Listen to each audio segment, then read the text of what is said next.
พระธรรมประจำวันของพระเจ้าพวกเจ้าทุกคนปรารถนาที่จะรับรางวัลต่อหน้าพระเจ้าและกลายมาเป็นที่พอใจโดยพระองค์ทุกคนปรารถนาหาสิ่งดังกล่าวเมื่อพวกเขาเริ่มต้นเชื่อในพระเจ้านั่นก็ย้อนว่ามนุษย์ดิ้นรนกับการแสวงหาสิ่งที่สูงส่งกว่าและบ่มีภัยต้องการถูกปาไว้อยู่หลังคนอื่นนี่คือสิ่งที่ผู้คนเป็นย้อนเหตุผลนี้แท้ๆหลายคนที่อยู่ท่ามกลางพวกเจ้าจึงพยายามประจบประแจงเพื่อให้พระเจ้าในสวรรค์นิยมชมชอบตลอดเวลาแต่ในความจริงแล้วความจงรักภักดีและความซื่อสัตย์ที่พวกเจ้ามีต่อพระเจ้านั้นน้อยกว่าความจงรักภักดีและความซื่อสัตย์ที่พวกเจ้ามีต่อตนเองอีกเป็นหยังเฮาจึงเว้าสิ่งนี้พอเฮาบ่รับรู้ความซื่อสัตย์ที่พวกเจ้ามีต่อพระเจ้าเลยและยิ่งไปกว่านั้นย้อนเฮาปฏิเสธการเป็นอยู่ของพระเจ้าที่มีอยู่ในหัวใจของพวกเจ้านั่นหมายความว่าพระเจ้าที่พวกเจ้านมัสการซึ่งเป็นพระเจ้าเลื่อนลอยที่พวกเจ้าสรรเสริญนั้นบ่มีอยู่จริงเลยเหตุผลที่เฮาสามารถเว้าสิ่งนี้ได้อย่างแน่นอนก็เพราะว่าพวกเจ้าห่างไกลจากพระเจ้าที่เป็นจริงหลายเหตุผลสำหรับความซื่อสัตย์ของพวกเจ้าแม่นรูปบูชาที่อยู่ภายในหัวใจของพวกเจ้าแต่ในขณะเดียวกันสำหรับเฮาแล้วพระเจ้าที่พวกเจ้าเบิ่งคือว่าบ่ยิ่งใหญ่หรือเล็กน้อยพวกเจ้าเพียงแต่รับรู้เฮาด้วยคำเว้าเท่านั้นเมื่อเฮาเว้าว่า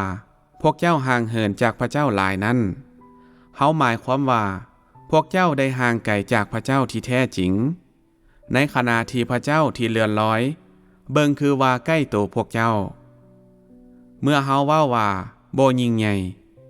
มันแม่นเว้าถึงวิธีการที่พระเจ้าที่พวกเจ้าเชื่อในปัจจุบันนี้เบิ่งคือว่าเป็นเพียงแต่มนุษย์ที่ปราศจากความสามารถที่ยิ่งใหญ่เป็นมนุษย์ที่บ่สูงส่งเมื่อเฮาว่าบ่น้อยสิ่งนี้หมายความว่าถึงแม้นว่ามนุษย์คนนี้บ่สามารถเอิ้นลมและควบคุมฝนถึงอย่างใดก็ตามพระองค์สามารถเอิ้นหาพระวิญญาณของพระเจ้าให้ปฏิบัติภารกิจที่สั่นสะเทือนสวรรค์และแผ่นดินโลกได้ซึ่งเฮ็ดให้มนุษย์อัศจรรย์ใจอย่างสิ้นเชิงอยู่ภายนอกพวกเจ้าทั้งหมดเบิ่งคือกับว่าเชื่อฟังพระคริสต์นี้อยู่ถึงแผ่นดินโลกอย่างสูงแต่ในแก่นแท้แล้วพวกเจ้าบ่ได้มีความเชื่อในพระองค์หรือพวกเจ้าบ่ได้ฮักพระองค์เลยนั่นหมายความว่าคนที่พวกเจ้าเชื่อแม่นพระเจ้าเลื่อนลอยที่มาจากความรู้สึกของพวกเจ้าเองและคนที่พวกเจ้าฮักอย่างแท้จริงแม่นพระเจ้าที่พวกเจ้าปรารถนาทั้งในกลางคืนและกลางเว้นแต่บ่เคยเห็นด้วยตนเองสำหรับพระคริสต์นี้ความเชื่อของพวกเจ้าเป็นเพียงแต่เศษส่วนเหลือเท่านั้นและความฮักของพวกเจ้าบ่มีเลยความเชื่อหมายถึงความศรัทธาและความไว้วางใจความฮักหมายถึงความเคารพและความนับถือที่อยู่ในหัวใจซึ่งบ่เคยจางหายแต่ความเชื่อและความฮักที่พวกเจ้ามีต่อพระคริสต์ในปัจจุบันแม้นบ่เป็นไปตามที่คาดหวังไว้หลายเมื่อเว้าถึงความเชื่อพวกเจ้าแม้นมีความเชื่อแนวใดในพระองค์เมื่อเว้าถึงความฮักพวกเจ้าฮักพระองค์ด้วยวิธีใดพวกเจ้าบ่มีความเข้าใจเกี่ยวกับอุปนิสัยของพระเจ้าแม้นแต่น้อยเดียวแห่งไกลที่พวกเจ้าจะรู้จักแก่นแท้ของพระองค์แล้วพวกเจ้าจะมีความเชื่อแนวใดในพระองค์ความเป็นจริงแห่งความเชื่อที่พวกเจ้ามีต่อพระเจ้าแม่นอยู่ไสพวกเจ้าฮักพระองค์แนวใดความเป็นจริงแห่งความฮักที่พวกเจ้ามีต่อพระองค์อยู่ไสหลายคนได้ติดตามเฮาโดยบ่มีความลังเลใจจนฮอดปัจจุบันแล้วพวกเจ้าได้ทนทุกข์ต่อความอ่อนเพลียอย่างหลวงหลายในช่วงเวลา 2-3 ปีที่ผ่านมาลักษณะที่มีมาตั้งแต่เกิดและนิสัยของพวกเจ้าแต่ละคนนั้นเฮาได้เข้าใจอย่างชัดเจนการมีปฏิกิริยากับพวกเจ้าทุกคน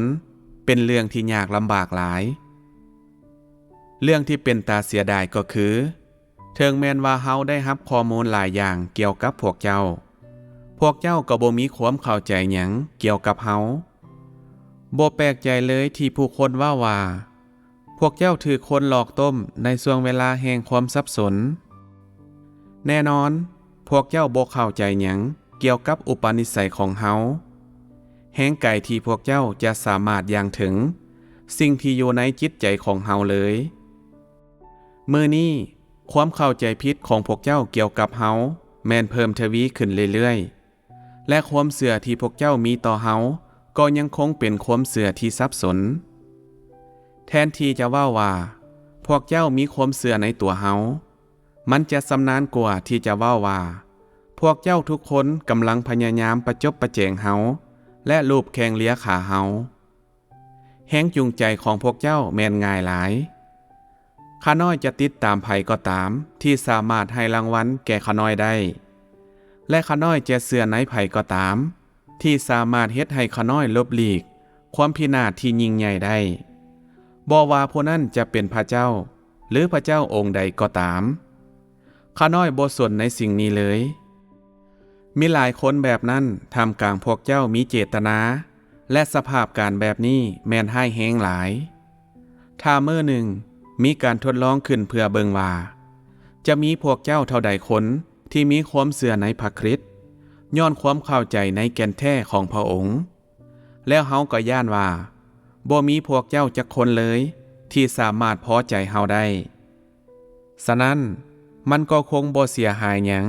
ที่พวกเจ้าทุกคนจะพิจารณาคำถามนี้พระเจ้าที่พวกเจ้ามีความเชื่อนี้แม่นแตกต่างจากเฮาอย่างใหญ่หลวงและเมื่อเป็นแบบนี้แล้วแม่นหยังคือแก่นแท้ของความเชื่อที่พวกเจ้ามีต่อพระเจ้ายิ่งพวกเจ้าเชื่อในสิ่งที่เอิ้นว่าเป็นพระเจ้าของพวกเจ้าหลายส่ำใดพวกเจ้ายิ่งห่างเหินออกจากเฮาไปไกลหลายส่ำนั้น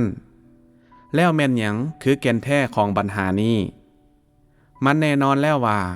พวกเจ้าบ่มีคนใดที่เคยพิจารณาคำถามดังกล่าว